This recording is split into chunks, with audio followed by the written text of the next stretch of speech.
but it was really amazing.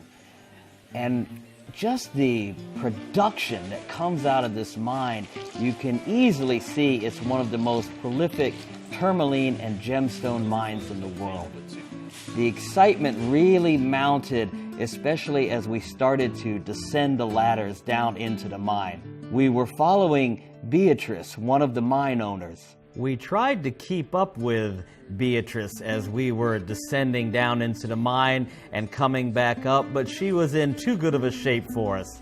We navigated through a number of tunnels where the mining was going on. Some of these tunnels reached 500 meters in length, and this pegmatite would reach 32 meters in width. There were tourmaline crystals all throughout the walls of these tunnels.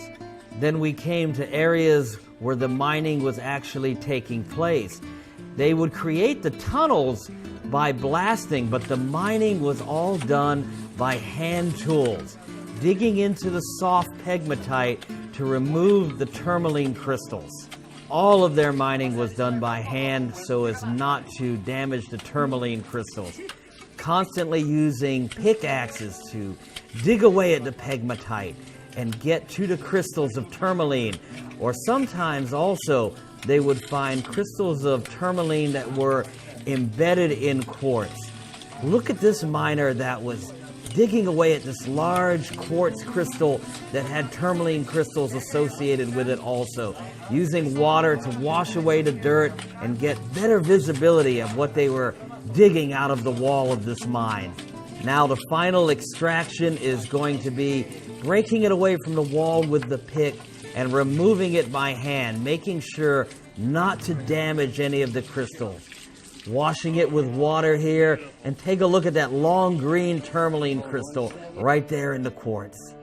Look at this expression on Antonio's face. He reached into a pocket and pulled out some tourmaline crystals.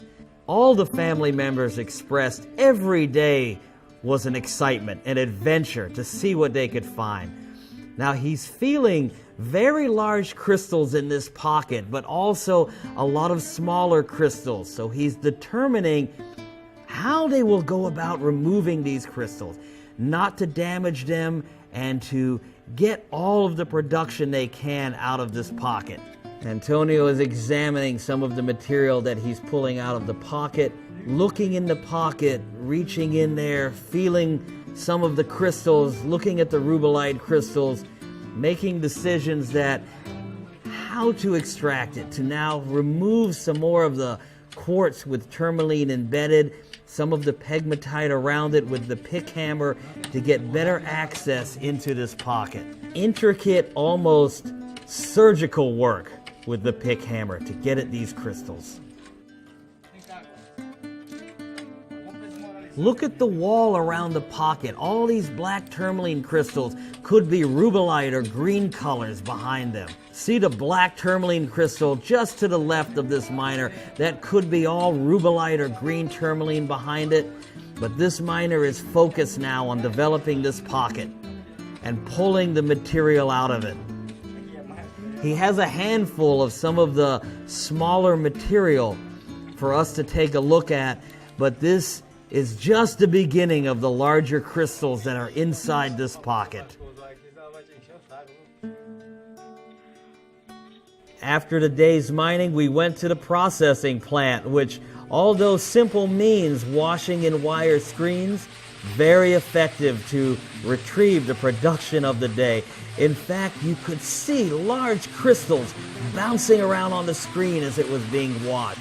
Look at the size of that crystal, and look at the numerous crystals in each screen. Now they're washing off that large crystal that has black and green and rubellite colors on it. The size of these crystals were very impressive, as was the overall amount.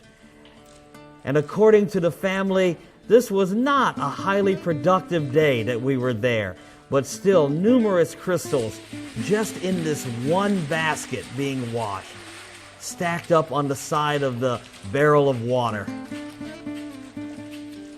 You hardly ever see this many crystals plucked out of one basket after washing.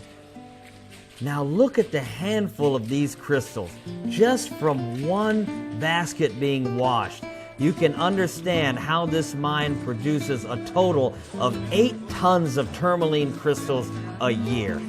20% of that being rubellite color. What an amazing extraction from just one basket. Here you can see the typical coloring of the black going into the green to the rubellite, and this beautiful crystal shows you the multiple colors of black to green, almost a colorless area, and then going into the rubellite crystal. Look at the grin of Beatrice looking at this crystal. A beautiful specimen. The mine also produces blue crystals, green crystals, all colors of tourmaline coming from this mine, that the most amazing tourmaline mine I've seen.